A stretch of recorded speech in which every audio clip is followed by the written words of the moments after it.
এই ইবলিসের জন্ম কেমন করে হলো, এই ইবলিস কেমন করে মরবে, কতদিন হায়াত পাবে, তার ইতিহাসটা কি? ভাইরা বন্ধুরা, বিভিন্ন কিতাবের মধ্যে উল্লেখ করেছেন জিন জাতির ইতিহাস নিয়ে। যখন আল্লামা কারি তয়েব সাহেব রাহিমাহুল্লাহ তিনি তার কিতাবের মধ্যে উল্লেখ করেছেন, ইবলিস নামটা কোরআনের 9টা সূরার মধ্যে 11 বার এসেছে। শয়তান শব্দটা কোরআনের 35টি সূরাতে 85 বার এসেছে।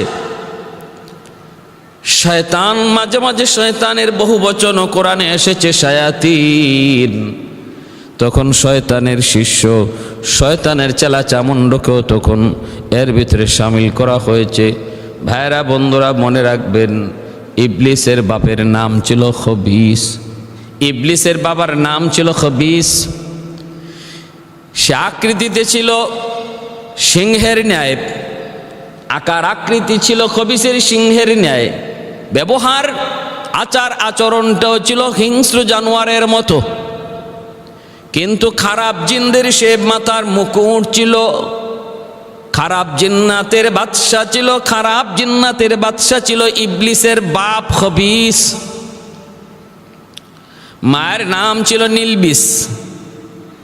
এই মায়ের আকৃতি ছিল অনেকটা নেকড়ে বাঘের মতো, স্বভাবও নেকড়ে বাঘের মতোই ছিল। ভাইরা বন্ধুরা, এইভাবে ইবলিসের বাপ খবিস জিন্নাতের যখন বাদশার মতো, খবিস যখন খারাপ জিন্নাতগুলির বাদশাহ, খারাপ জিন্নাতগুলির মাথার মুকুট, তার সামনে কেউ সাহস করে কথা বলতে পারে না। খবিসের সামনে কেউ সাহস করে কথা বলতে পারে না। অনেক প্রভাব, অনেক দলবল নিয়ে এসে চলে, তার সামনে ক্ষমতা নাই কারো কোনো কথা বলার। ওই অবস্থায় খবিসের এক বন্ধু ছিল যার নাম ছিল শারবুক। ওই শারবুক ছিল অনেক পণ্ডিত, বড় জ্ঞানী, শিক্ষক মানুষ, অনেককে অনেক বিদ্যা শিখাইতো, বিভিন্ন বিদ্যায় পারদর্শী ছিল শারবুক। ইবলিসের বাপ খবিসের এক বন্ধু ছিল যার নাম ছিল শারবুক। ওই শারবুক ছিল পণ্ডিত, বহু শাস্ত্রে পারদর্শী, বিভিন্ন বিদ্যা মানুষকে শিখাইতো, এজন্য তারে উস্তাদ বলা হতো, উস্তাদ। ইবলিসের বাপ খবিস তার বন্ধু শারবুকের কাছে ইবলিসকে দিয়া দিল লেখাপড়া করানোর জন্য, শিক্ষা দীক্ষা দেওয়ার জন্য, বিভিন্ন শাস্ত্র নিয়ে তারে জ্ঞান দেওয়ার জন্য। বন্ধুর কাছে ছেলেকে দিয়া দিল আর বলল, বন্ধু দোস্ত, তুই আমার ছেলেকে একটু লেখাপড়া করাইবি, আমার ছেলেকে একটু শিক্ষা দীক্ষা দিবি। এই বইলা যখন দিয়ে দিল, সে পড়তে লাগলো। ইবলিস ছিল বড় ধারালো ব্রেইনের অধিকারী। ইবলিসের জ্ঞান গরিমা ছিল অনেক বেশি, স্মৃতিশক্তি তার এমন, একবার যেই কথা জীবনে শুনছে কোনোদিন সে ভুলে নাই, এত স্মৃতিশক্তি ছিল ইবলিসের। এজন্য শারবুক তারে লেখাপড়া করাইতেছে, কিন্তু ভালোই লাগতেছে। এক পর্যায়ে শারবুক তার দোস্ত ইবলিসের বাপ খবিসকে বলে, দোস্ত তোর ছেলে ইবলিস তো মহাজ্ঞানী হবে, একদিন জিন্নাতদের বাদশা হবে, জিন্নাতদের অনেক উঁচু মাকাম মর্যাদা লাভ করবে, কারণ তার জ্ঞান গরিমা অনেক বেশি, স্মৃতিশক্তি অনেক বেশি। এজন্য তার ভবিষ্যৎ বড় ভালো। কিন্তু আমি তার মধ্যে একটা খারাপ গুণ পেয়েছি, যা তার জন্য খুবই খারাপ। কয় কি? কয় কারণ হলো, শোনো, বুদ্ধির দিক দিয়া, জ্ঞানের দিক দিয়া, গরিমার দিক দিয়া, স্মৃতিশক্তির দিক দিয়া, কোনো দিক দিয়ে তোমার ছেলের কোনো কমতি নাই। আমি 16,000 বৎসর যাবৎ শিক্ষকতা করি, এমন ছাত্র আমি জীবনে কোনোদিন পাই নাই রে দোস্ত। এমন ছাত্র তোমার পোলার মতো, এমন ছাত্র আমি 16,000 বছরে পাই নাই। কিন্তু তার একটা খারাপ গুণ, খারাপ অভ্যাস, সে বড় অত্যন্ত, সে চরম বেয়াদব। তোমার পোলা কিন্তু চরম বেয়াদব, চরম অহংকারী এবং একগুয়া, যেটা বুঝে তো বুঝি, প্রচণ্ড ঝগড়াটে, বদমেজাজি। এই আলামতগুলি, এই অভ্যাসগুলি তার জীবনের জন্য কাল কাল চরম পর্যায়ের অহংকারী, চরম পর্যায়ের বেয়াদব। এই বদ অভ্যাসের কারণে তার ভবিষ্যৎ বড় অন্ধকার আমি দেখতেছি। কিন্তু তার যতই স্মৃতিশক্তি ভালো হোক, মেধা তার ভালো হোক, ভবিষ্যৎ তার ভালো নয় এই বদ অভ্যাসের কারণে। ভাইরা বন্ধুরা, প্রতিনিয়ত ইবলিস অন্যান্য জিন্নাতদের সাথে মারামারি করত, অন্যান্য জিন্নাতদের বাচ্চাগুলির সাথেও ঝগড়াঝাটি করত। সাহস করত না, কেউ সাহস করত না তার সাথে কথা বলার, ঝগড়া করার। কারণ তার বাবাকে সবাই ভয় পায়, বাবা রাজত্ব অনেক বেশি, খবিস জিন্নাত তার অধীনে। কেউ সাহস করত না, প্রতিনিয়ত সে ঝগড়াঝাটি করত। জিন্নাতগুলি তার জ্বালায় অতিষ্ঠ ছিল, অন্যান্য জিন্নাতদের বাচ্চাগুলি তার জ্বালায় অতিষ্ঠ ছিল, অতিষ্ঠ। ভাইরা বন্ধুরা, এই বালক ইবলিস, আকাশের ফেরেশতারা যখন আল্লাহ কর্তৃক ঘোষিত হলেন জমিনের জিন্নাতদেরকে হত্যা করো, জিন্নাতদেরকে খতম করো, কারণ জমিন নষ্ট করে দিয়েছে জিন্নাতরা। প্রচণ্ড মারামারি ঝগড়াটি রক্তপাতের দ্বারা জমিন ধ্বংস করে দিয়েছে, নাপাক বানায় দিয়েছে। অতএব যাও, জমিনকে পাক বানাও, এই জিন্নাতগুলিরে ধ্বংস করে দাও। ফেরেশতারা যখন জিন্নাতকে ধ্বংস করার জন্য জমিনে আসলেন, একে একে সবগুলি জিনকে ধ্বংস করতেছেন, তখন তারা বড় আদর করে ওই ইবলিসকে, ইবলিসের খবিসের বাচ্চা ইবলিস, এরে মায়া কইরা আদর কইরা তারা না মাইরা, হত্যা না কইরা আকাশে উঠায় নিছিলেন। আল্লাহর কাছে আবদার কইরা, মালিক, জিন্নাতের এই বালকটা আমাদের বড় পছন্দ হয়েছে, বড় মায়া লাগতেছে, চেহারা সুন্দর, আবার জ্ঞান গরিমা আছে, কথাবার্তা অনেক সুন্দর। ও মালিক, যদি অনুমতি দাও, ওরে আমরা হত্যা না করে প্রথম আকাশে উঠায় নিয়ে ওরে পালবো, লালন পালন করব। আল্লাহ পাক রব্বুল আলামিন তখন বললেন, ঠিক আছে, অনুমতি দিলাম। ফেরেশতারা আদর করে, মায়া করে তারা হত্যা না করে প্রথম আকাশে উঠে নিলেন। সেখানে যাওয়ার পর ইবলিস ফেরেশতাদের দ্বারা আল্লাহ পাকের ইবাদত বন্দেগীর তরিকা সে শিখলো, আল্লাহ পাকের গোলামি করার তরিকা শিখলো। ফেরেশতাদের কাছ থেকে আল্লাহ পাক রব্বুল আলামিনের কদমে সেজদা করা শিখলো। এ ভাই, ফেরেশতারা একবার যা শিখাইতো আর জীবনে তারে বলাইতে হতো না, জীবনে বলে দেওয়া লাগতো না। যা একবার শুনতো আর জীবনে কোনো দিন সেটা বলতো না। ভাইরা বন্ধুরা, ফেরেশতাদের কাছ থেকে আল্লাহ পাকের বন্দেগী, আল্লাহ পাকের গোলামি শিখলো। এমনভাবে শিখতেছে, এমনভাবে আল্লাহর গোলামি সে শিখতেছে, যার দ্বারা ভাইরা বন্ধুরা অল্প দিনের ভিতরেই সে ফেরেশতাদের চেয়েও ইবাদতের লাইনে আগে গেল। প্রথম আকাশের ফেরেশতারা অবাক, আমরা যারা ইবাদত শিখাইলাম, আমরা যারা বন্দেগী শিখাইলাম, সে তো দেখা যায় বন্দেগীর লাইনে আমাদেরকেও পিছনে ফেলায় দিছে। হায় হায়, এত সুন্দর তার ইবাদতের তরিকা, এত সুন্দর তার সেজদা, এত সুন্দর তার রুকু, এত সুন্দর তার তসবিহ পাঠ। ফেরেশতারা পর্যন্ত বলা বলি করতে লাগলো, একজন আরেকজনকে বলে, আরে আমরা তো আল্লাহ পাকের পক্ষ থেকে আদিষ্ট শুধু ইবাদতের জন্য, ইবাদত ছাড়া ভিন্ন কিছু করার ক্ষমতা আমাদের নাই। আল্লাহ পাক রব্বুল আলামিন যা আদেশ করেন তাই শুধু আমাদের মানতে আমরা বাধ্য, অমান্য করার কোনো সুরতি নাই, অমান্য করার কোনো আগ্রহী অন্তরে নাই। মানুষ আল্লাহ এইভাবে বানায় নাই, মানুষের অন্তরের মধ্যে আল্লাহ পাক দোনোটা প্রভাব দিয়ে দিছেন। যেমন ভাবে আল্লাহর হুকুম মানবে, না মানার ইচ্ছাও আছে, মানার ইচ্ছাও আছে, না মানার ইচ্ছাও আছে, বন্দেগী করার ইচ্ছাও আছে, গুনাহ করার ইচ্ছাও আছে। এই দুটা আকৃতি, দুটা স্বভাব আল্লাহ মানুষের ভিতরে দিয়ে দিছেন, জিন্নাতের ভিতরে দিয়ে দিছেন। কিন্তু ফেরেশতাদের ভিতরে আল্লাহ এমন ভাবে দেয় নাই। ফেরেশতাদেরকে আল্লাহ পাক শুধু অন্তরের মধ্যেই আল্লাহর গোলামি করার ইচ্ছা আর আকাঙ্ক্ষাই শুধু দিয়ে দিছেন। আল্লাহ পাকের অবাধ্য হওয়ার কোনো সুযোগ তাদের জীবনে নাই। ফেরেশতা ফাআলহামাহা ফুজুরাহা ওয়া তাকওয়াহা, আল্লাহ পাক রব্বুল আলামিন বলেন ফাআলহামাহা ফুজুরাহা ওয়া তাকওয়াহা, মানুষ জাতির অন্তরের মধ্যে গুনাহ করার ইচ্ছাও আমি আল্লাহ জন্ম দিয়েছি, জিনের ভিতরে গুনাহ করার ইচ্ছাও দিছি, আবার নেক কাজ করার ইচ্ছাও দিছি। এর ভিতরে হলো তার পরীক্ষা, মনের কোন ইচ্ছাটাকে সে প্রাধান্য দেয় আর কোন ইচ্ছাটাকে মন থেকে ঝেড়ে ফেলায় দেয়। এটা হলো মানুষ জিনের জন্য আল্লাহর কাছ থেকে পরীক্ষা।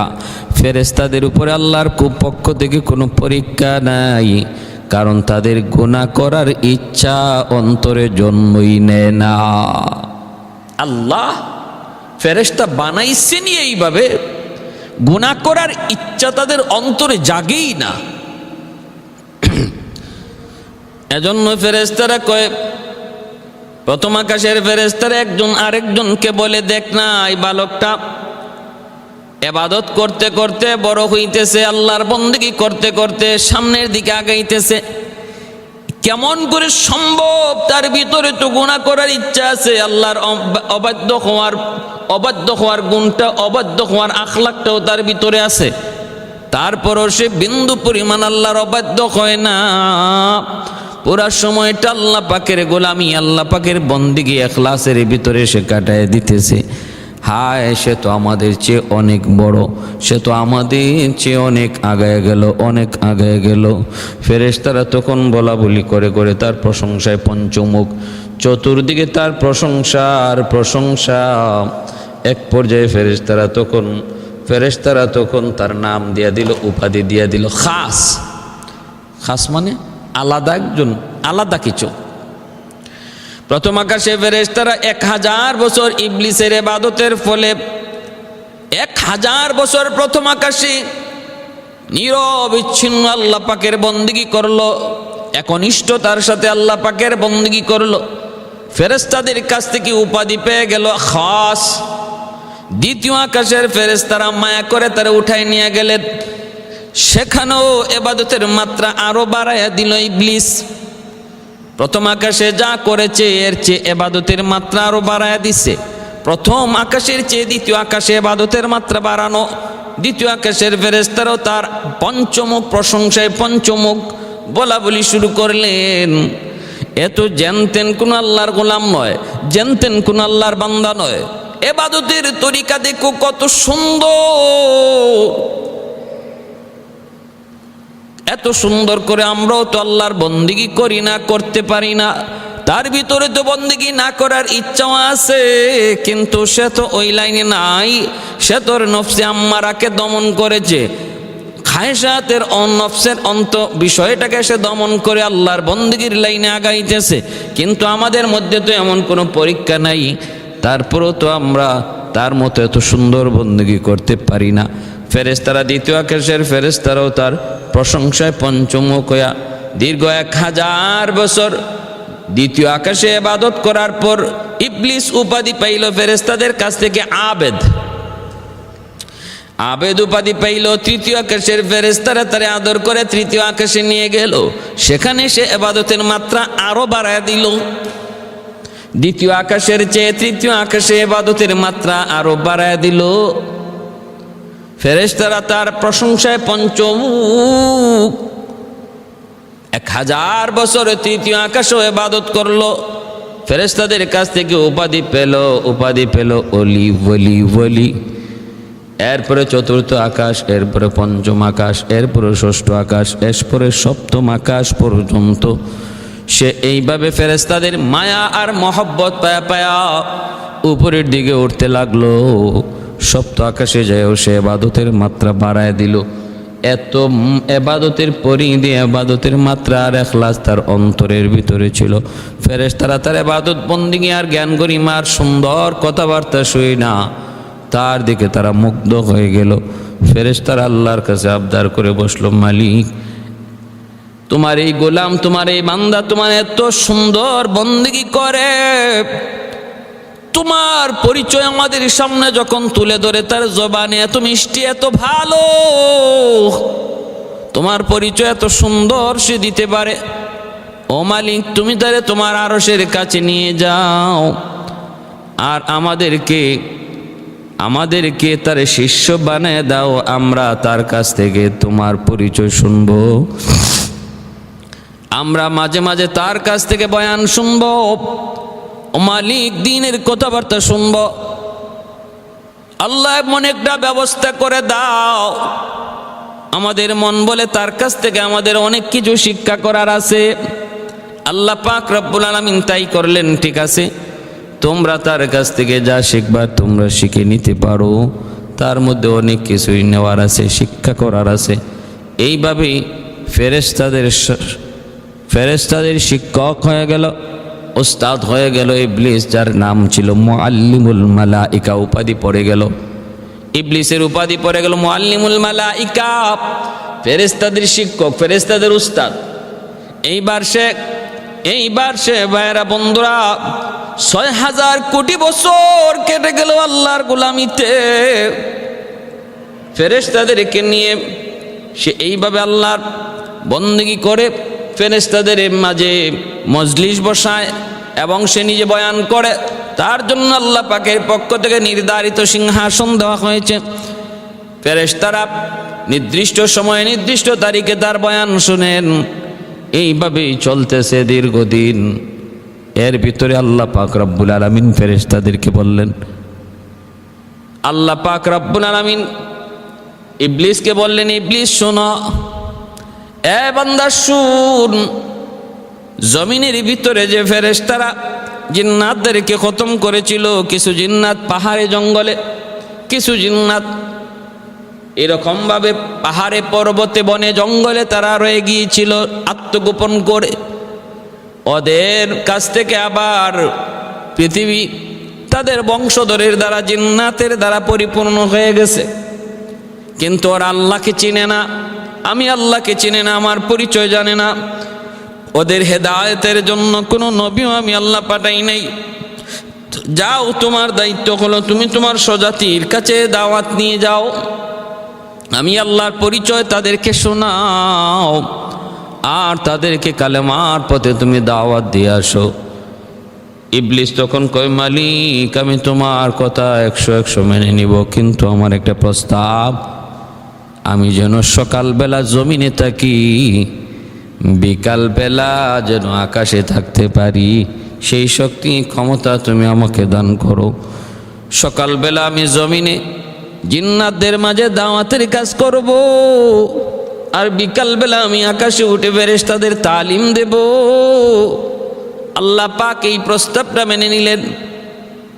জমিনের মধ্যে আসলো ইবলিস, স্বজাতি ইবলিসদেরকে, স্বজাতীয় জিনদেরকে সে এইভাবে দাওয়াত দিতে লাগলো, কিন্তু কোনো জিন্নাত তার দাওয়াত মেনে নিল না। অল্প কজন জিন ছাড়া বাকি সবাই তার অবাধ্য হয়ে গেল। এমনকি তারে মারার জন্য, হত্যা করার জন্য তারা চেষ্টা করলো। ইবলিস আল্লাহর কাছে আবদার করে, মালিক, ওরা তো আমাকে চেনে না, আমাকে বুঝে না, তোমাকেও চিনতে রাজি নয়। আল্লাহ, ওদের কপালে হেদায়েত নাই, তুমি ওদেরকে ধ্বংস করে দাও, এদেরকে ধ্বংস করে দাও। রব্বুল আলামিন একদল ফেরেশতা পাঠাইলেন ওই জিন্নাতগুলির খতম করার জন্য, পাপিষ্ঠদেরকে খতম করার জন্য। ফেরেশতারা জমিনে নামলেন আর ওই পাপিষ্ঠ জিন্নাতগুলির খতম করে দিলেন। কিছু জিন্নাত ইমান এনেছিল, কিছু জিন্নাত ইমান এনেছিল, আর যারা ইমান আনে নাই পাপিষ্ঠ ওদেরকে হত্যা করা হলো, ইমানদাররা বেঁচে রইল। ভাইরা বন্ধুরা, এইবার দেখা যায় ইমানদারদের দ্বারা বংশ বিস্তার হইতে লাগলো।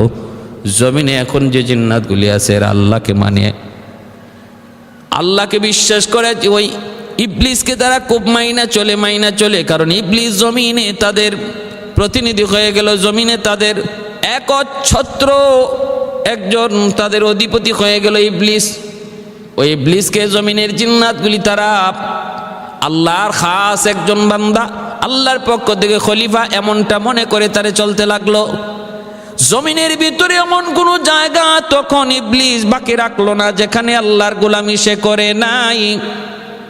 যে জায়গাটাতে আল্লাহ পাকের কদমে সেজদা দেয় নাই এমন কোন জায়গা জমিনে বাকি রইল না। আবার আকাশের মধ্যেও প্রথম আকাশ, দ্বিতীয় আকাশ, তৃতীয় আকাশ, চতুর্থ, পঞ্চম, ষষ্ঠ, সপ্তম, এমন কোন আকাশ ও জমিনের মধ্যে, আকাশের মধ্যে এমন কোন জায়গা বাকি রইল না যেই জায়গাটাতে ইবলিস আল্লাহর কদমে সেজদা দেয় নাই। এইভাবেই চলছে রে ভাই। বেশ কিছুদিন পর আল্লাহ পাক রব্বুল আলামিন দেখেন আল্লাহর কুদরতি ফয়সালা কত সুন্দর। আমি আপনি যাই বলি, যাই করি, চূড়ান্ত ফয়সালা কার হাতে? আল্লাহর হাতে। চূড়ান্ত ফয়সালা আল্লাহর হাতে। এজন্য ইবাদতের বাহাদুরি করে কোনো লাভ নাই, মাপ পাওয়ার কোনো সুযোগও নাই যদি আল্লাহর দয়া আর মায়া না থাকে। সুবহানাল্লাহ। ইন্নান নাফসা লাআম্মারাতুম বিসসু ইল্লা মা রাহিমা রাব্বি। ঈসা আলাইহিস সালাম বলেছিলেন, আমার রবের রহম ছাড়া আমি নবীও আমার নফসের উপরে বিশ্বাস করি না। আমার আল্লাহর রহম আর দয়া ছাড়া আমরা কেউ আমার নিজের উপরে কোনো বিশ্বাস রাখতে পারি না। একান্তই আল্লাহর দয়া। দেখেন ইবাদতের লাইনে কত দূর আগায় গেল ইবলিস। প্রতিটা আকাশের মধ্যে এমন কোন জায়গা ছিল না যেখানে আল্লাহকে সেজদা করে নাই, যার উপাধি হয়ে গিয়েছিল সাজ্জাদ, অতিরিক্ত সেজদাকারী। ফেরেশতারা পর্যন্ত তার শিষ্য হতে আগ্রহ প্রকাশ করে। আর সে মুআল্লিমুল মালাইকা হয়, একটা জিন জাতি হইয়া নূরের তৈরি ফেরেশতার শিক্ষক হয়ে যাওয়া, মুআল্লিম হয়ে যাওয়া। নতিজা আর ফলাফল তো আমার আল্লাহর হাতে। নতিজা ফলাফল কার হাতে? আল্লাহর হাতে। এজন্য আমার ভাইরা বন্ধুরা, এজন্য শোনো, মনোযোগ দিয়ে শোনো রে আল্লাহর গোলাম। আল্লাহ পাক রব্বুল আলামিনের কাছে একদিন ইবলিস বলতেছে, আল্লাহ ও মালিক, আমাকে তুমি একটু লৌহে মাহফুজ তুমি দেখাইবা নি, লৌহে মাহফুজ। আল্লাহ পাক রব্বুল আলামিন বললেন, ঠিক আছে, লৌহে মাহফুজ তুমি দেখতে চাও? বলে হ্যাঁ। আমার ভাইয়েরা বন্ধুরা, লৌহে মাহফুজ হলো আল্লাহর পক্ষ থেকে ওই নোটিশ বোর্ড যেখানের মধ্যে আল্লাহর পক্ষ থেকে বিভিন্ন সময় নোটিশ জারি করা হয়। ইবলিস লৌহে মাহফুজ দেখতে চাইল। মিকাইল আলাইহিস সালাম ফেরেশতাকে আল্লাহ পাক রব্বুল আলামিন বললেন, যাও মিকাইল, তুমি যা তুমি ওই লৌহে মাহফুজটা দেখাই নিয়ে আসো। ইবলিস যখন এই লৌহে মাহফুজ দেখার জন্য আসলো, লৌহে মাহফুজ দেখার জন্য এসে দেখতে পেল আল্লাহর তৈরি ওই বিজ্ঞাপন বোর্ডের মধ্যে, আল্লাহর তৈরি আদেশ বোর্ড, নোটিশ বোর্ডের মধ্যে লেখা আছে, আল্লাহর এক বান্দা 6 লক্ষ বছর আল্লাহ পাকের ইবাদত করবে, কিন্তু অবশেষে একটা আল্লাহ পাকের একটা আদেশ অমান্য করার কারণে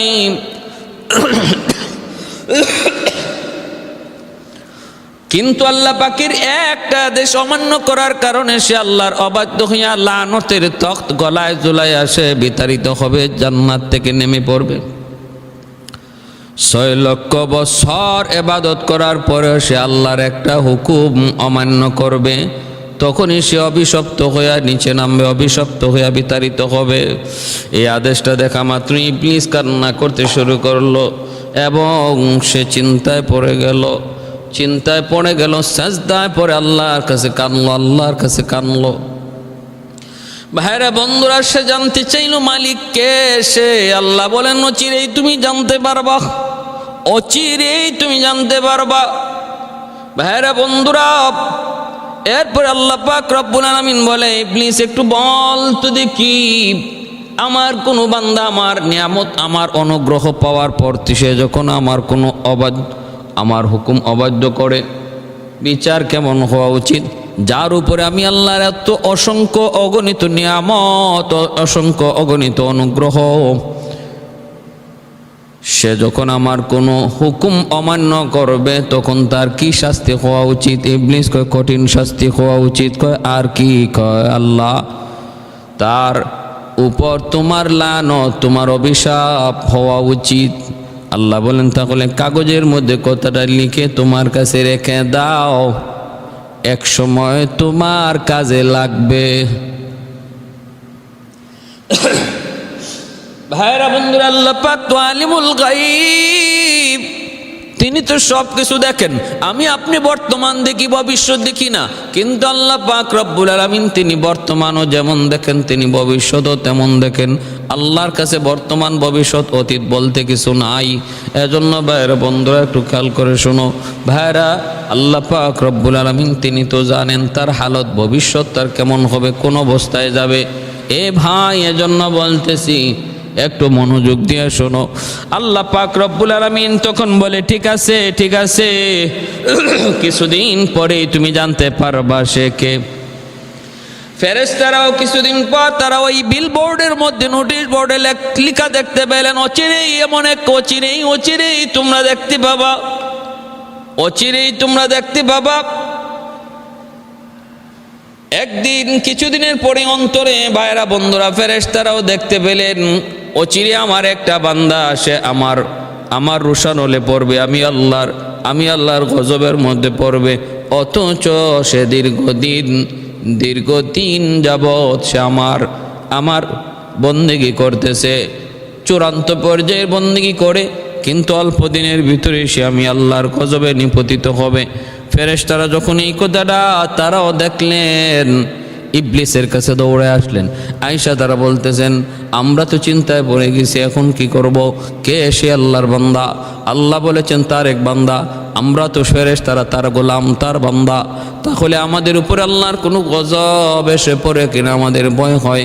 ইবলিস তখন মুচকি হেসে বলতেছে, আরে রাখো, এত টেনশন করো না, তোমরা দেখছো আজকে, কিন্তু আমি তো এই লেখা দেখছি বহু আগে আমি এই লেখা দেখছি।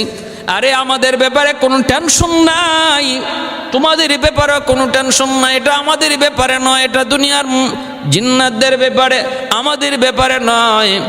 এই কথা বলার পরে ফেরেশতারা শান্ত হতে পারেন না।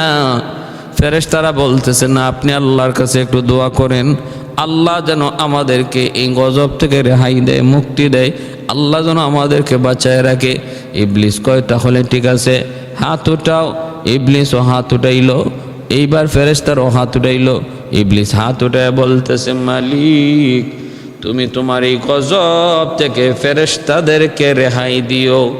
কিন্তু অবাক করার বিষয় হলো, নিজের কথা বলতে ইবলিস ভুলে গেল রে ভাই।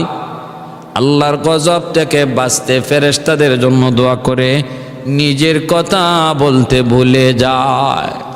এটাই আসমানের ফয়সালা, এটাই আল্লাহ পাকের কুদরতি ফয়সালা। ভাইরা বন্ধুরা, আল্লাহ পাক রব্বুল আলামিনের নোটিশ বোর্ডে যখন লেখা হলো, অচিরেই তোমরা এই বান্দার প্রকাশ পেয়ে যাবা। এর কিছুদিন পরে ইবলিসের অন্তরের ভিতরে আস্তে আস্তে অহংকার জন্ম নিতে লাগলো। সে মনে মনে ভাবতেছে, আমি তো আসমানে আল্লাহর খলিফা, জমিনও আল্লাহর খলিফা, সমস্ত ফেরেশতারা আমার কথা মানে, তারা আমার সব শিষ্য, আমি তাদের উস্তাদ, তারা তো সবাই আমার কথা মানে, আমাকে ভক্তি করে।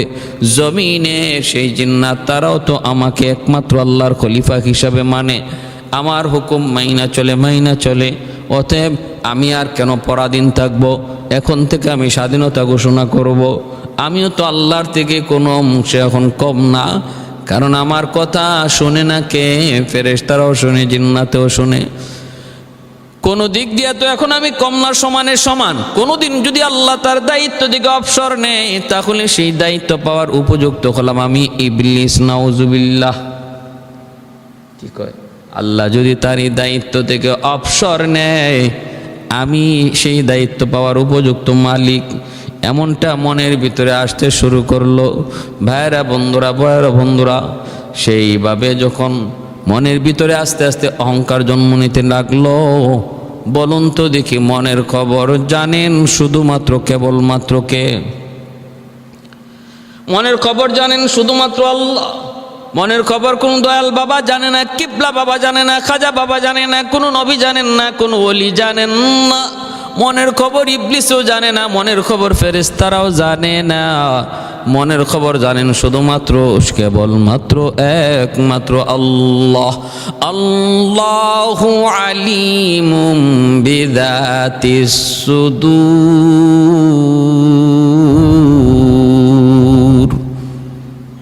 আল্লাহ পাক রব্বুল আলামিন বলেন, মনের খবর জাননেওয়ালা শুধুমাত্র কেবলমাত্র আমি আল্লাহ। আল্লাহ ভাইরা বন্ধুরা জন্য একটু মনোযোগ। এইদিকে আল্লাহ পাক রব্বুল আলামিন আজরাইল আলাইহিস সালামের মাধ্যমে জমিন থেকে বিভিন্ন জায়গা থেকে এক মুষ্টি মাটি সংগ্রহ করে, এক মুষ্টি মাটি সংগ্রহ করে ওই মাটি দিয়া হযরত আদম আলাইহিস সালামের দেহটাকে তৈরি করে 60 বছর তিনি এক জায়গায় রেখে দিলেন। এরপরে আল্লাহ পাক একদিন ফেরেশতাদেরকে বলতেছেন, ফেরেশতারা রে, জমিনে আমি আমার প্রতিনিধি পাঠাবো। ইন্নী জাইলুন ফিল আরদি খলিফা قالوا وتجعل فيها من يفسد فيها ويسفك الدماء ونحن نسبح بحمدك। ফেরেশতারা কয়, মালিক জমিনে তুমি মানুষ পাঠাইবা, তোমার প্রতিনিধি পাঠাইবা, পাঠাইছিলা না এক সময় জিন্নাত? কি করলো? তামাম জমিনটা রক্তে লাল করে গেল। তারা কি পরিমাণ রক্তপাত করলো, হাঙ্গামা দাঙ্গামা, এমন কোনো কাজ নাই যা তারা করে নাই, এমন কোনো পাপাচার নাই যা তারা করে নাই। অতএব জমিনের মধ্যে তুমি মানুষ পাঠাইবা না প্রতিনিধি পাঠাইবা, কি দরকার? আল্লাহ যদি তোমার প্রতিনিধি পাঠাইতে হয়, কাউরে তোমার খলিফা বানাইতে হয়, আমরাই তো যথেষ্ট, আমরাই তো তোমার তসবিহ পাঠ করি, সর্বদা 24 ঘন্টা তোমার তসবিহ পাঠ করি। আল্লাহ বলেন, ইন্নী আ'লামু মা লা তা'লামুন, আমি আল্লাহ যা জানি তোমরা তা জানো না। আল্লাহ পাক রব্বুল আলামিন বুঝাইতে চাইলেন, ফেরেশতারা তোমরা তো আমার বন্দেগী করো, আমার কথা আমার বন্দেগী করতে বাধ্য, ব্যতিক্রম করার ক্ষমতা নাই। কিন্তু এমন একটা জাতি আমি আল্লাহ জমিনে পাঠাবো যারা আমার বন্দেগী করবে আমার মহব্বতে, আমার ভালোবাসায়, যাদের ইবাদতের ভিতরে আমার বন্দেগী থাকবে, আদেশ মানা শুধু না, বরং বন্দেগীর ভিতরে মহব্বত থাকবে, মহব্বত ভালোবাসা। আমি তাদের অন্তরের মধ্যে আমার অবাধ্য হওয়ারও সুযোগ দিব, আমার বাধ্য হওয়ারও সুযোগ দিব। এরপর আমার বান্দারা যারা আমাকে তাদের অবাধ্যতা, আমার অবাধ্য হওয়া থেকে নিজের বিরত রেখে আমার বাধ্য হবে, এদের ইবাদত আর তোমাদের ইবাদত কোনোদিন সমান নয়, সমান হতে পারে না। তোমাদের ইবাদতের ভিতরে হলো আমি আল্লাহর আনুগত্য, আর তাদের ইবাদতের ভিতরে থাকবে আমার ভালোবাসা। ভালোবাসার সাথে ইবাদত বন্দেগী আদেশ মানা, এর চেয়ে উত্তম আর কিছু নাই। শয়তান আবেদ ছিল, আরেফ ছিল, এরকমভাবে জাহেদ ছিল, সব উপাধি পাইছিল, ওলি উপাধি পাইছিল, খাস উপাধি পাইছিল, কিন্তু একটা গুণ অর্জন হয় নাই, সেটা সে আশিক ছিল না। সে আবেদ ছিল, আল্লাহর আশিক ছিল না। সে আরেফ ছিল কিন্তু আশিক ছিল না। সে জাহেদ ছিল কিন্তু আশিক ছিল না। মনে রাখতে হবে, ইশকের সাথে একজন মানুষ যখন আল্লাহর বন্দেগী করবে, আল্লাহকে পাওয়ার চেষ্টা করবে, তখন সে যুক্তি তালাশ করবে না। কারণ মহব্বতের মানুষ কি চায় সেটা তার চাওয়া অনুযায়ী করার পিছনে কোনো যুক্তি তালাশ করে না কোনো আশিক। মাশুকের মন জয় করাই থাকে তার উদ্দেশ্য। এজন্য আল্লাহ চাইলেন, দুনিয়াতে আমি আল্লাহ এমন এক দলকে আমার খলিফা বানাবো যারা আমার মহব্বতে আমার ইবাদত করবে, বন্দেগী করবে, যারা আমার ভালোবাসায় আমি হব মাশুক, তারা হবে আমার আশিক। অতএব আমার আদেশ মানার মধ্যে কোনো যুক্তিতর্ক কোনো ধরনের তাদের সামনে আসবে না, যে আমি আল্লাহ যা বলি আমাকে পাওয়ার জন্য সে তাই করবে। যখন আল্লাহ পাক রব্বুল আলামিন আদেশ দিয়ে দিলেন, জমিনের মধ্যে আমি আমার প্রতিনিধি পাঠাবো, ফেরেশতাদেরকে বললেন, ইন্নী আ'লামু মা লা তা'লামুন, তোমরা তা জানো না, আমি আল্লাহ যা জানি। ইবলিসের ভিতরে তখনই সন্দেহ জাগতে লাগলো। ইবলিস মনে মনে কয়, ঘটনা কি? আমি তো ভাবছিলাম আসমানেও আমি আল্লাহর খলিফা, জমিনেও আমি আল্লাহর খলিফা। আল্লাহ যদি কখনো অবসর নেয় তাহলে আমাকে ছাড়া আর কারে দায়িত্ব দিবে? আমি হব আল্লাহর পরে। এমনটাই মনে মনে ভাবতেছিলাম, আমি আল্লাহর দায়িত্ব পালন করব। কিন্তু এখন দিয়ে আল্লাহ পাক কয় কি কয়, জমিনের মধ্যে আল্লাহ তার খলিফা পাঠাইব, প্রতিনিধি পাঠাইব। ইবলিসের মনের মধ্যে জাগলো সন্দেহ জাগলো। এরপরে সে ইবলিস ফেরেশতাদের কাছ থেকে একটা খবর নিতে চাইল। এই খবরটা জানতে চাইল, ফেরেশতারা যদি আল্লাহর সাথে সে যদি বিরোধী হয়ে যায়, কোনো দ্বন্দ্ব বেজে যায়, ফেরেশতারা কার পক্ষ নিবে? তার পক্ষ না আল্লাহর পক্ষ নিবে। ফেরেশতাদের কাছ থেকে এই বিষয়টা জানতে চায়। ফেরেশতারা তখন সাফ জবাব দিয়ে দিছে, তুমি যত বড় উস্তাদ হও না কেন, তুমি যত বড় মুআল্লিম হও না কেন, তোমারে কিন্তু দয়া কইরা মায়া কইরা আমরাই আসমানে উঠায় আনছিলাম। আল্লাহর দয়াতেই তুমি এত দূর পর্যন্ত উপরে উঠছো, নিজের কোনো বাহাদুরি নয়। অতএব যদি আমার আল্লাহর সিদ্ধান্তের বিরোধী তুমি কোনো কিছু হও, তাহলে আমরা সবাই আল্লাহর কথাই মানব, তোমাকে মানব না। সাথে সাথে ইবলিস টের পেয়ে গেল, বহুত চালাক তো। কয়, হাই রে, কই কি?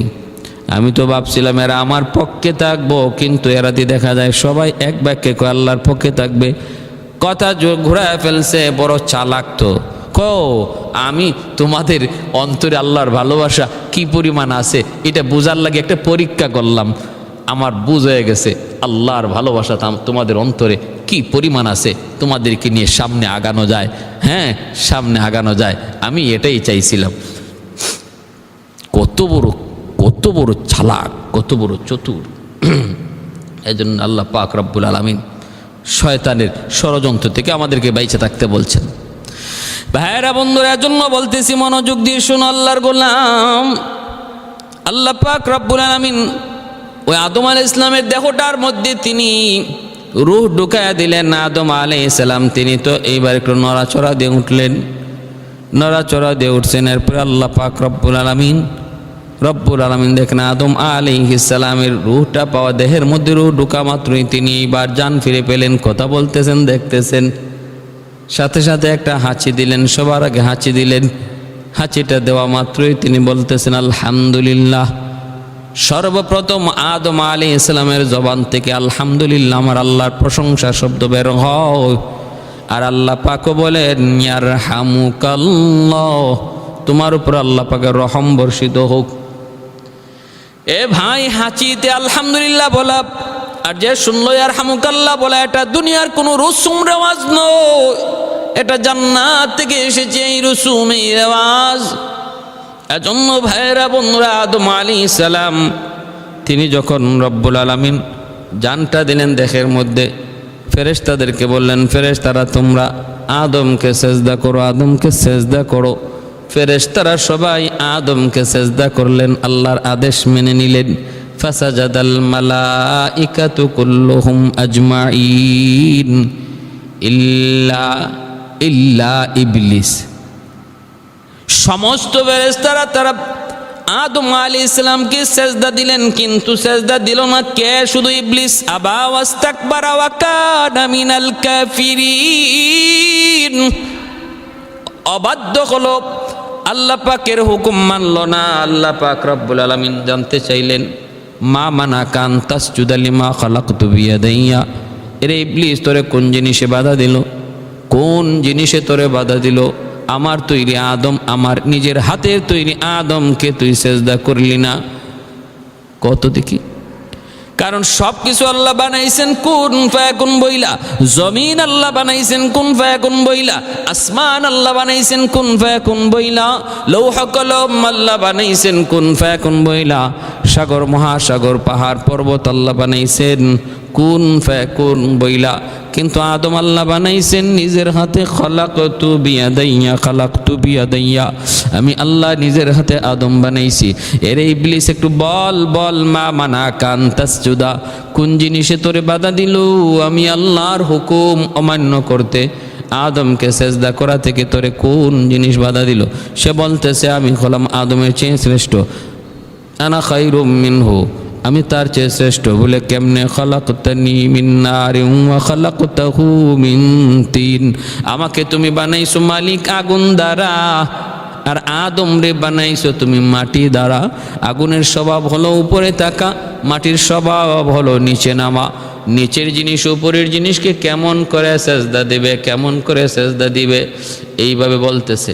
আল্লাহ পাক রব্বুল আলামিন তখন বলেন, ইবলিস তুই আমার সামনে বলে যুক্তি দিলে, আরে তোর মধ্যে সব গুণ আইছে কিন্তু এশকের গুণ আসে নাই। আরেফ হইতে পেরেছো, আবেদ হইতে পেরেছো, জাহেদ হইতে পেরেছো, আশিক হইতে পারো নাই, আশিক হইতে পারো নাই। আশিক কোনোদিন মাশুকের মন জয় করার জন্য কোনো যুক্তি তালাশ করে না, যুক্তি তালাশ করে না, বুঝে না কেন আমার মাশুক আমাকে আদেশ দিল। মাশুককে পাওয়ার জন্য যদি নদীতে ঝাঁপ দিতে হয়, আশিক নদীতে ঝাঁপ দেয়। যদি বলে চাঁদ আনতে পারবা কিনা, পারুক না পারুক লাফ দেয়। এটা হলো এশকের দাবি, এশকের দাবি। আল্লাহ পাক রব্বুল আলামিন বলেন, ফাখরুজ তুই বের হয়ে যা, ইন্নাকা রাজিম, তুই মালাউন, মালাউন, তুই মালাউন। আজ থেকে তোর ঠিকানা তোর ঠিকানা জাহান্নাম, অভিশপ্ত তুই। আমি আল্লাহর কাছ থেকে তোর উপর অভিশাপ। শয়তানের উপরে আল্লাহ পাক যখন অভিশাপ দিয়ে তারে তারায় দিবেন একটা আদেশ না মানার কারণে। কয়টা জোরে কোন বলে একটা, হাজারো আদেশ মানলো না, শুধু একটা। আল্লাহ পাক রব্বুল আলামিন এক আদেশ অমান্য করার কারণে আল্লাহ তারে বের করে দিলেন। তার অন্তরের ভিতরে অহংকার জন্ম নিয়েছিল। ইবলিসের পতন মুআল্লিমুল মালাইকাতে মালউন হয়ে গেল। মুআল্লিমুল মালাইকা থেকে মালউন হয়ে গেল, হিরো থেকে জিরো হয়ে গেল শুধু একটা অপরাধের কারণে, সেটা হলো তার অন্তরে অহংকার। অহংকার হলো পতনের মূল। আল কিবরিয়া উরিদাই, আল্লাহ বলে অহংকার শুধু আমি আল্লাহর মানায়, আর কারো মানায় না। তোমরা কেউ অহংকার করতে যেও না। আল্লাহ পাক রব্বুল আলামিনের কাছে ইবলিস তখন কয়, ঠিক আছে বুঝলাম, আমি আজকে থেকে তোমার অভিশপ্ত, তোমার কাছে আমি মালউন, তোমার কাছে আমি অভিশপ্ত, তোমার লানত আমার উপরে। কিন্তু যেই মানুষের কারণে তুমি আজ আমাকে জাহান্নামী সাব্যস্ত করেছো, ঘোষণা দিয়েছো, আমাকে হিরো থেকে জিরো বানায় দিয়েছো, যেই আদমের কারণে এই আদম সন্তান কেমন করে জান্নাতে যায় আমি ইবলিসও একটু দেখে ছাড়বো। আল্লাহ আমাকে তুমি দিয়ে দিতেছো বাইর করে জান্নাত থেকে। একটা সুযোগ, আমার একটা আবদার আছে তোমার কাছে, কয়েকটা দাবি আছে, আমার দাবি পূরণ করতে হবে। আল্লাহ পাক রব্বুল আলামিন বলে, কি দাবি তোর বল? কয় আগে পূরণ করবা কিনা তুমি বলো। আল্লাহ বললেন ঠিক আছে করব। দেখেন ইবলিস ওই মুহূর্তে আল্লাহ কতটা গোসা আল্লাহ পাকের, এতটা এটা জানার পরেও সে আবদার করে বসছে। কয় আল্লাহ আমার কিছু আবদার আছে, তোমার আবদার পূরণ করা লাগবে। কারণ আল্লাহর সে কেমন চিনছে, আল্লাহর কাছে কেউ যদি চায়, সে যদি পাপিষ্ট হয় তবু আল্লাহ চাইলে তারে ফিরাইয়া দেয় না। এটাই হলো শয়তানের একটা গুণ যে আছে আরেফ, সে চিনার মতো চিনছে আল্লাহরে। আল্লাহ কত দয়ালু, এই জিনিসটা সে চিনার মতো চিনছে। এজন্য ওই কঠিন মুহূর্তেও সে আল্লাহর কাছে একটা আবদার করে বসছে। আর তার মনে প্রবল ইচ্ছা আকাঙ্ক্ষাও ছিল, ধারণাও ছিল যে আল্লাহ তার এই দাবি পূরণ করবে। ঠিক আছে বল দেখি কি দাবি? কয়েক নাম্বার হলো দুনিয়ার হায়াত যতদিন আমার হায়াত হবে ততদিন, দুনিয়ার হায়াত যতদিন আমার হায়াত হবে ততদিন। আল্লাহ পাক তখন বললেন ঠিক আছে মানলাম। 2 নম্বর হলো আল্লাহ আমাকে তুমি একটু শক্তি দিবা, আমি মানুষের রগ রেশায় ঢুইকা যেন মানুষকে ওয়াসওয়াসা দিতে পারি, এই শক্তি তুমি আমাকে দিয়ে দিবা, এই শক্তি আমারে দিবা, আমি যেন মানুষের রগ রেশায় ঢুইকা তারে ওয়াসওয়াসা দিতে পারি। আল্লাহ পাক রব্বুল আলামিন বলেন যা আমি তোরে এই সুযোগটাও দিলাম, এই সুযোগটাও দিলাম, এই অবকাশটাও দিলাম। এই সুযোগগুলা পায়া ইবলিস কায়ফা বিইজ্জাতিকা লা উগবিয়ান্নাহুম আজমাইন, তাহলে এইবার আমি তোমার ইজ্জতের কসম খায়া বলি, মানুষকে আমি জান্নাতে যাইতে দেব না, জাহান্নামী বানাবো। কুমন্ত্রণা তার অন্তরের ভিতরে, নফসের ভিতরে আমি ঢুকায় ঢুকায়, রগের মধ্যে ঢুকায় ঢুকায় দিব। বাইরা বন্ধুরা, আর হায়াত লইয়া এলো কি কয়েকদম মৌত পর্যন্ত, দুনিয়ার হায়াত যতদিন ইবলিসের হায়াত হবে ততদিন। ভাইরা বন্ধুরা, অতএব ইবলিস এত লম্বা হায়াত আল্লাহর কাছ থেকে চায়া লই লিল। এরপরে ইবলিস সেই মিশন লইয়া দুনিয়ায় নামলো, মিশন লইয়া দুনিয়ায় নামলো। সর্বপ্রথমই আমাদের আদিপিতা আদম আলাইহিস সালামকে দুকায় ফালায়া দিল। এমন একটা কথা কইল, আমি তোমার শুভাকাঙ্ক্ষী আদম, আমি তোমার বড় শুভাকাঙ্ক্ষীর আদম। আল্লাহ পাক চিরস্থায়ীভাবে তোমার জান্নাতে রেখে দিবে যদি ওই গন্ধম ফলটা তুমি খাও। যদি ওই নিষিদ্ধ ফল খাও তাহলে চিরকালের জন্য তুমি জান্নাতে থাকতে পারবা। ইনি বুঝতে পারেন নাই, ধোঁকায় পড়ে গেলেন। আদম আলাইহিস সালাম তিনি এই গন্ধম ফল খেয়ে ফেললেন। এরপরে তিনি নেমে আসলেন। আল্লাহ পাক রব্বুল আলামিন নারাজ হইয়া জমিনে পাঠাইয়া দিলেন একজনকে শ্রীলঙ্কায়, আর একজনকে আমার বাইরা বন্ধুরা এরকমভাবে জিদ্দায়, শ্রীলঙ্কার শরণদ্বীপ আদম আলাইহিস সালামের কবর এখানে আছে। আল্লাহ পাক রব্বুল আলামিন 60 হাত লম্বা 60 হাত চওড়া আদম আলাইহিস সালামের বডিটা ছিল। আল্লাহ পাক রব্বুল আলামিন এত লম্বা এবং এত বড় দেহ নিজের হাতে তৈরি করেছেন। আর ইবলিস ওয়াদা করে নামছে মানুষকে জাহান্নামী বানানোর জন্য। কিন্তু আল্লাহ বলেছেন, মনে রাখিস সবাইকে তুই জাহান্নামী বানাইতে পারবে, কিন্তু আমার যারা প্রিয় বান্দা ইল্লা ইবাদাকা মিনহুমুল মুখলাসিন। তুই ইবলিস নিজেও স্বীকার করে যে তোমার যারা মুখলেস, যারা তোমাকে সর্বদা ইয়াদ করে চলবে, তোমার কথা খেয়াল রাখে, সে ব্যবসা বাণিজ্য করবে, চাকুরি বাকুরি করতে গেলেও তোমার কথা ইয়াদ করে চলবে, সর্ব জায়গায় তুমি আল্লাহ দেখতেছো, এই খেয়াল যাদের অন্তরে থাকবে, আমি তাদের সাথে পারবো না। ইবলিস বলে আমি তাদের সাথে পারবো না, আমি তাদের সাথে পারবো না। বলে আমি ডানে বামে সামনে পিছনে সর্বদিক দিয়ে তার সামনে ষড়যন্ত্রে জাল বিছাবো।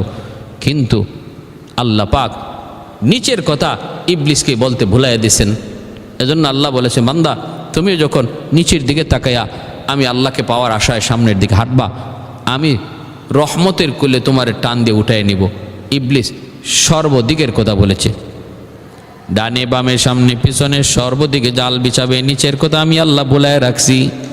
এজন্য রাস্তা দিয়ে হাঁটতে ডাইনে বামে সামনে পিছনে এইভাবে তাকানো নয়, শুধু তাকানো নয়, নিচের দিকে তাকায়া তাকায়া যেই বান্দা হাঁটবে আল্লাহ পাক তারে রহমতের কুলে টাইনা নিবে, শয়তান তারে জালে আবদ্ধ করতে পারবে না। আল্লাহ আমাদের সবাইকে ইবলিসের এই ষড়যন্ত্র থেকে, ইবলিসের ক্ষতি থেকে আল্লাহ আমাদেরকে হেফাজত করুন। আর আমার ভাইয়েরা বন্ধুরা, এই অহংকার মুক্ত অন্তর আল্লাহ আমাদেরকে দান করুন। সর্বহালে যেন আমরা নিজের অন্তরটাকে পরিষ্কার রাখি, বিন্দু পরিমাণ যেন অহংকার জন্ম না নেয়। এত বড় পদ আর দায়িত্ব পাওয়ার পরেও, আল্লাহর এত নৈকট্য হাসিল করার পরেও ইবলিস বিতাড়িত হয়েছে মালউন হইয়া, শুধু একমাত্র অন্তরে অহংকার থাকার কারণে। আল্লাহ আমাদেরকে অহংকার মুক্ত অন্তর তুমি দান করো। কখনো আমরা কোনো লাইনে, দুনিয়ার লাইনে, ইবাদতের লাইনে, কোনো লাইনে অন্তরে অহংকার আনবো না। আমার মতো কয়জন আছে, আমার মতো কয়জন আছে, আমার সমান কয়জন আছে, এই ধরনের ভাবসাব অন্তর থেকে দূর করব। আল্লাহ আমাদের সবাইকে আমল করার তৌফিক দান করো।